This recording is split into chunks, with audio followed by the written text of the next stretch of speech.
Good morning and happy Sunday, everybody. It is a little bit of a late start here for me this morning. I slept in a little bit, had a long day yesterday, bit of a crazy day, but we are here. Got another Clearing the Bases. This is my every Sunday morning Clearing the Bases episode where I cover all the news from the past week that didn't get their own video. And I have some updates too, which we will cover here in a moment. I'm going to share my screen as always. If you have any thoughts, please put them in the comments. All right, let's start with this. Over on Sports Card Clubhouse, podcasting network that I have started with Greg from Midlife Cards and Adam from Splendid Sports. I had a conversation with Neo yesterday. It's a great conversation. We covered all the news from the past week. It was a crazy week, and it's getting really good feedback. Somebody called it the best. Shoot, I should have covered this. Should have taken a screenshot of it. The best. Actually, let's no. Best crossover since Murder, She Wrote met Magnum PI. So if you don't get enough of me and Neo on Sunday morning, because we both do shows like this, go over, watch this, listen to it. You can also find it on any podcast network too. Okay, let's see here. We're going to start with Snype, and this is a very complex story. I'm not going to do it justice, so I'm going to encourage you to go to like Dan the Cards Man or somebody like that who has done a thorough job of covering this. I think Neo did too, if I remember correctly, but it's also very fluid. It's moving very fast. But I'm going to start from the beginning. This was on Saturday night last week, I guess. No, when was the 17th? That was last Monday night. Snype is down on the first auction night. Snype is down. And remember, Snype was the new auction platform that Rick Probstein started, where he left eBay after selling almost $1 billion in cards over 20-ish years. And he started a new auction platform called Snype. Spent, I've heard, over a year building the website, but obviously it had some problems. And then Ryan Stadler writes, it was either Saturday or Sunday. He took a peek over at Snype and had to reload and click out a few times as it was saying there were no active listings. And even Collect wrote about it. And then this person, Slab Squatch Sports Cards, wrote that he had 200 to 300 listings lined up. He would have happily bought, but instead got treated to this comedy of errors. Bids aren't registering. The bids that do register somehow lose to lower bids. Auctions telling him that he's the high bidder, then magically awarding the win to someone else, and then he can't load a single auction. And then here is an email from Snype that has what appears to be HTML formatting, maybe, written into the email. It was pretty painful to watch this on Monday night. And then they put up a splash screen on their website saying we're experiencing a system-wide technical issue due to high volume. Not good. And I don't know why I have that. That should be way over there. So anyway, that Snype situation has turned into, actually, I think this should be over here. I'm a little out of order this morning. So like Sports Card News, which is Sports Card Radio, has been posting about it quite a bit too. These were, it's been a massive topic for the week, and I'm not going to do it any justice. Unfortunately, it's not something that I really kept up with, and I don't have, this is a video where I cover things quickly. What you need to know is that Snype was a mess this week, and there are heavy allegations of shill bidding, and there are over here in what is this website? EliteForum.com. They have done tons of investigation into the back end system that has been exposed on Snype.com, showing things like people who have Rick Probstein's email address bidding things up. Now, this could be, as Dan the Cards Man said, somebody who is trying to make Rick Probstein look bad.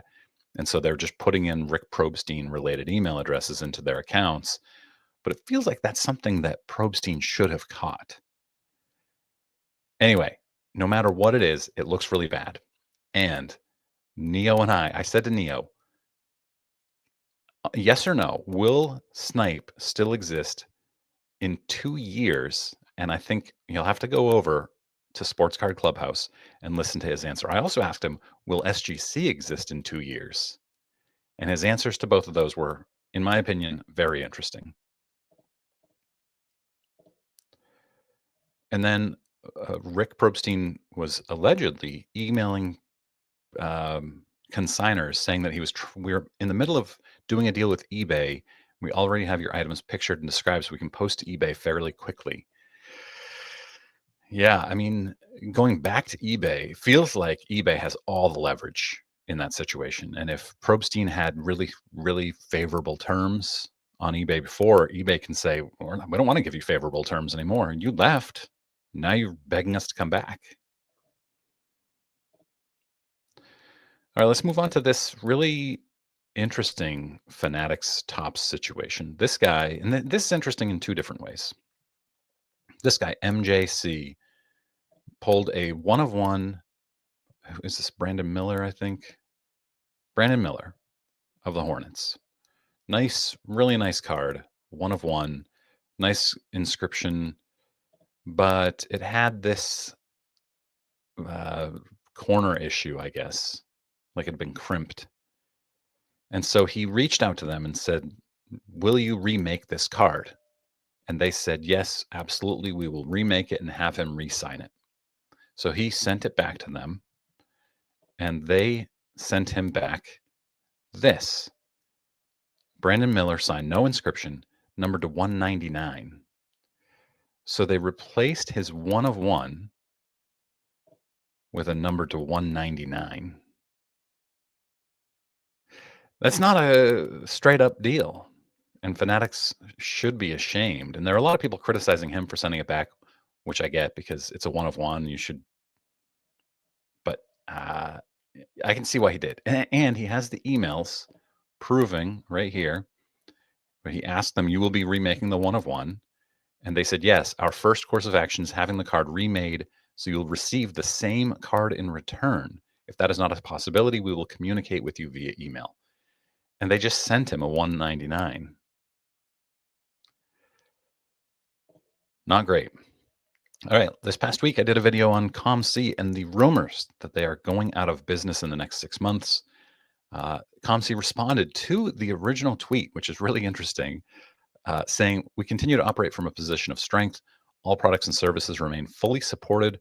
We're focused on providing customers the same level of service and quality they come to expect. And we're committed to advancing our mission to optimize joy for collectors. I continue to not understand the optimized joy. I got that in an email from them too. We are optimizing joy. How do you optimize joy? This is corporate dreck. And then 1 million Cubs cards said, the rumor of my demise has been greatly exaggerated. Here was COMC at a card show taking in cards. And by the way, I have, starting tomorrow, November 24th, Monday, I have a 50% off COMC Black Friday sale. It'll be in my newsletter, junkwaxhero.com, the link to my store. It is also in the description to this video, the link to my COMC store. I already have my cards priced really low. I'm not trying to profit from them. I'm just trying to get rid of them and make a little money back. 50% off sale. Go check that out in the link. Starts tomorrow. John Keating, that 70s Card Show, great comment here. If you wanted your cards from COMC by Q2 2026, which is when Eric of those back pages says they would be out of business. If you wanted your cards by from COMC by Q2 2026, you should have ordered them by Q1 2025. Yeah, that's a fair criticism of COMC. All right, speaking of Black Friday deals, Black Friday starts at the Penny Sleever very soon. They have sponsored this video, and I love the Penny Sleever. They are the best in the industry. I use their mags, magnetic card holders, one touches, whatever you want to call them. They are the best. You can use my code JWH2025 for 10% off your first order. 25 of these, $45. You can get free shipping on $59 and up. Black Friday coming up with some deals. I'll shout those out when the time comes once those have been announced this week. thepennysleever.com JWH 2025. All right, PSA is increasing turnaround times. And Neo tried to explain this a little bit for me because I wasn't fully aware of this yet, but they're also changing when estimated turnaround times begin, which I wasn't aware of until Neo mentioned it. But they are also increasing. So the window is roughly a month, which would be 20 business days, and value bulk is going up 30 business days. So they are doing both. They're starting the clock earlier once they receive them, and they are increasing turnaround times. So now instead of 3 months, it is going to take about 5 months. And part of that was already baked in, but it makes me wonder if they're actually going to increase to more like 120 business days. But I guess it's better than being Beckett. Beckett is stopping. We have one example so far. I haven't heard of any others, but Neo says that he knows they are stopping all group submissions for now. And he says that they got too busy, which is interesting because their number of cards graded hasn't really increased that much. But they're stopping all group submissions, bulk group submissions through people like PC Sports Cards. And then somebody asked in Sports Card Nonsense, does anyone have any legit contacts at Beckett? I don't think anybody does, quite honestly. I have never spoken with a single person at Beckett. I've spoken with people at pretty much every company. Nobody at Beckett. There's no face of Beckett. There's nothing with that company. Somebody, they printed off this label on a card and gave the card zeros on all subgrades. And then they had a data breach this past week. Beckett Collectibles experienced a data breach accompanied by website content defacement. The stolen data was later advertised for sale on a prominent hacking forum, with portions subsequently, 541,000 breached accounts. Yeah, I mean, I guess the website content defacement probably wasn't bad since nobody probably saw it. Sorry. Ryan Stadler here. This is good. You remember this Wondershine Index purchase of the Jordan Kobe dual logo man? They paid $13 million for. They are now claiming that that card is worth $16.4 million. Just because. Good for them. I mean, my cards, every card I have is now worth 20% more. Just because. Let's say, you know what? 50% more. All my cards are worth 50% more. Tony, TJ is online, friend of mine, saw that this 1947 Jackie Robinson debut ticket, which is amazing, PSA 2, had been graded, but it's the same one as this one that was an authentic, and it appears to have been cleaned and now gets a 2. I say cleaned. I should say restored because when it's vintage, you don't say cleaned, you say restored, right? So Tony's asking if the older cert should be deactivated so the pop decreases by 1. I think that's a great point. It's a beautiful update to that. Nice restoration. And the label should say restored, but it doesn't. Nat didn't respond to either of those tweets because I tweeted about the label saying restoration. Speaking of tickets, there are a lot of amazing tickets coming up in this auction.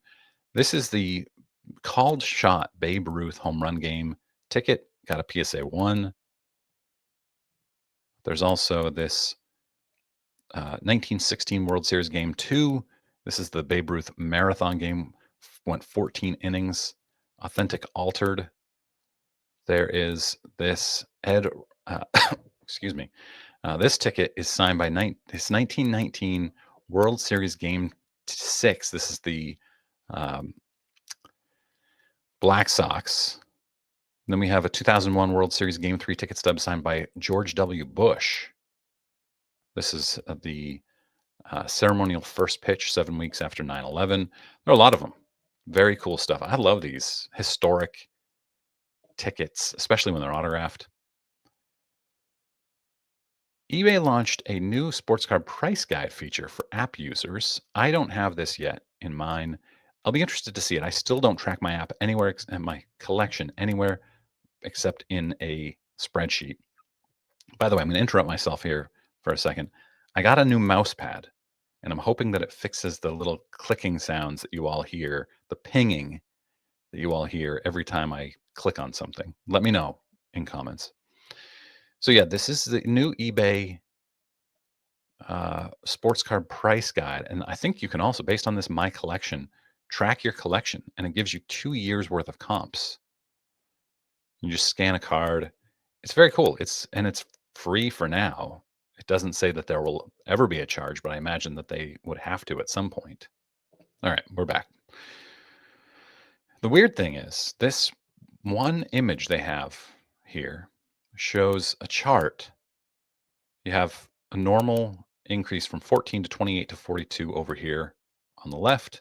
But then over here, it goes $240 down to $197 to $440. I think that's supposed to say $140, but I don't know.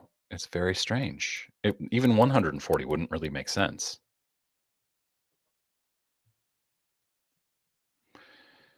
So yeah, anyway, it looks cool. I'll check it out as soon as it's available. I still haven't found that one that is right for me. You don't see a lot of 1961 Topps dice games, and I guess these were actually, it's believed now to have been made in 1963. 1961 Topps dice games. This is Willie Mays. Current bid at $40,000. Looks great. It's a PSA 5, but it looks great. Perfect centering almost. And then this Ken Griffey Jr. Mickey Mantle Gem Mint 9.5 card, 10 autographs. Sold for $90,000. Great, great card. All right, eBay Authenticator, which is, of course, PSA, sent this card. I don't know, Big Head Otani. I don't know what this card is called. And the card was peeking out through the top of the card saver, and it got a little damage in the top right, it looks like. You can kind of see it here. Not great from PSA. This is really interesting. I like when Adam Gray does this. This is the same exact card, both Gem Mint. One is a Beckett 9.5, one is a PSA 10. Both have 10 autographs. Sold on the same exact day. Same card. Same quality of grade, Gem Mint. One went for $102,000. One went for $288,000. Nearly a 3x difference just because it's a PSA 10. I don't know. Somebody would have to explain to me why this is 3x just because it's a PSA 10 versus a Beckett 9.5. You would think maybe because the corners are a 9 here and there's no chance that this would cross at a 10. I don't know. But, and I get it. You don't need to truly explain it to me. Beckett is a company in need of a refresh, and nobody wants Beckett slabs. But 3x just seems crazy. And then here we have this Kobe back in 2016, sold for $8,000. Same one, same cert number, sold for $456,000. Imagine buying a card for $8,000, which I've never done before, of course. And then 9 years later, selling it for $456,000.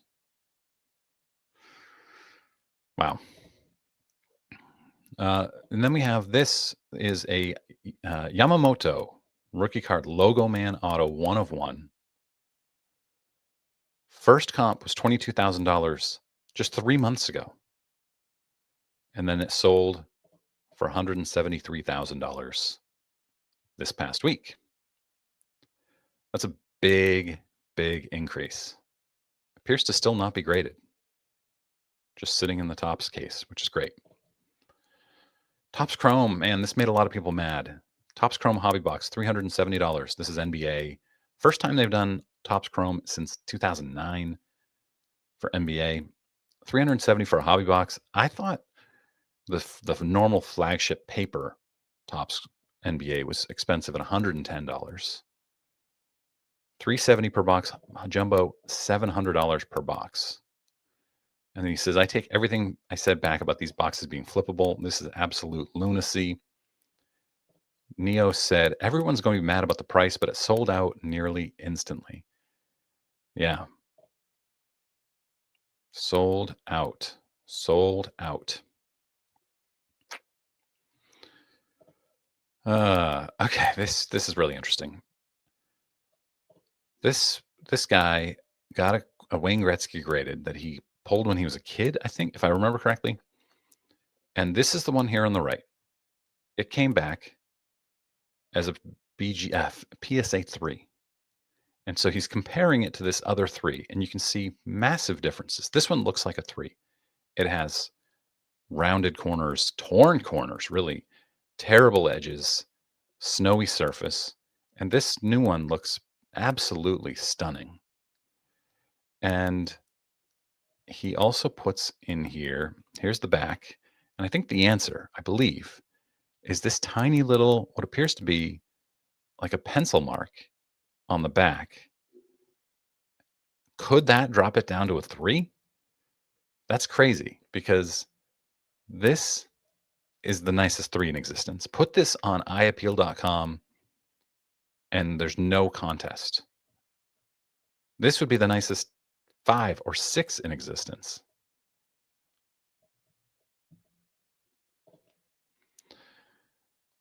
German Customs opened these cards. This is B Brothers store, I guess. Opened and resealed by German Customs. Opened some cards and tore the cards apart to get to the patch inside to make sure there was nothing there shouldn't have been, which is crazy. Opened up a sealed case of certified. Yikes. Early Babe Ruth bat with corked barrel. This is a factory applied cork treatment in the barrel. The only known example on a Ruth Gamer. Sold for $364,000. And I immediately thought, did Topps buy this and is it going to end up in a card? Fair question, right?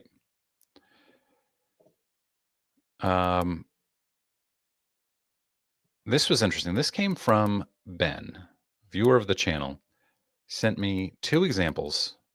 We're going to start with this one actually.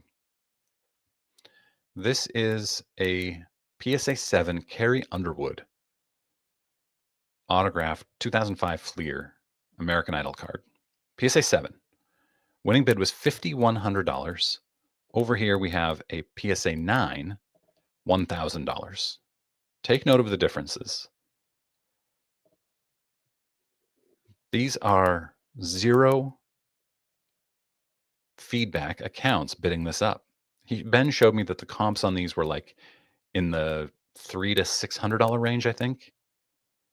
And this one, 0 comps, bid from 240. Here's the last, what appears to be legitimate bid. Not 0 comps, 0 feedback bidders bid it up from the $240 to $5,100. And over here, they tried to do the same thing. They had, this appears to be a legitimate account, bid it up to 1,000 against 0 feedback accounts. And then the 0 feedback account won it at $1,025. So what are they doing? Why would a 7 5x the 9? What are they trying to do here? Manipulate the market, create new comps so that they can sell it legitimately? Still not legitimately, of course, but Game worn logo man patch from Shohei Ohtani's historic 3 home run, 10 strikeout NLCS Game 4, going into a 1 of 1 Dynasty Black trading card. These are in the new 2025 Topps MVP collection coming soon. And it's going to be all cards of Shohei and Aaron Judge. And here's the game worn logo man patch and the autograph. Cool looking card. And Leaf now has the SI for Kids. You know, if you've been following me for a long time, I loved Sports Illustrated for Kids. Still do. It's still great. Great. It's now owned by Leaf, which I don't know. And they're going to have this pickleball Anna Lee Waters. I don't know anything about pickleball, but cool. Just wanted to get this cool card in. Jackie Robinson, 48-49 Leaf. SGC 6. Great looking card. Oh, and here's, yeah, this is what I was talking about earlier. Topps cut up this. First of all, they cut up an autograph of Babe Ruth, and they cut up his bat to put in a booklet. And a lot of people say, so what? The bat, no big deal. Nobody was using the bat anyway. Of course, nobody's using it. But shouldn't it be in a museum? Maybe it wasn't an important bat. Maybe it wasn't actually even Babe Ruth's. Maybe it's not used by any specific person, event, game, or whatever. Sports Card Investor is hiring a director of community partnerships. Somebody should apply. I hope somebody I know gets this job. They're using Google Forms for applications. Darren Ravel tweeted this out. This is the first high-profile sealed Mario Bros. Game with a PSA label. It's at 9.4. What is up with this photograph? Why would you post this photograph? Is this a scan? I don't even know what this is. It's so blurry. Sold for $175,000. Darren believes in 2021, at the peak of the gaming market, it would have sold for about 4x that, $650,000. All right, Casey, who I'm hoping to interview on my podcast soon, posted this. I thought this was really good. Your dream cards. What are your dream cards? 3 of them. And she has the 1933 Gaudy Babe Ruth, 1994 Upper Deck Mantle Griffey Jr. Auto, and Aaron Judge Prospect Superfractor Auto. I think these are really good choices. They're not the same 3 I would choose myself, but these are respectable. Let me know what you think in comments. And then I have that here somewhere. This was really interesting. MW posted this, and he's got the Jose Uribe 1991 Donruss, which, you know, if you know, you know.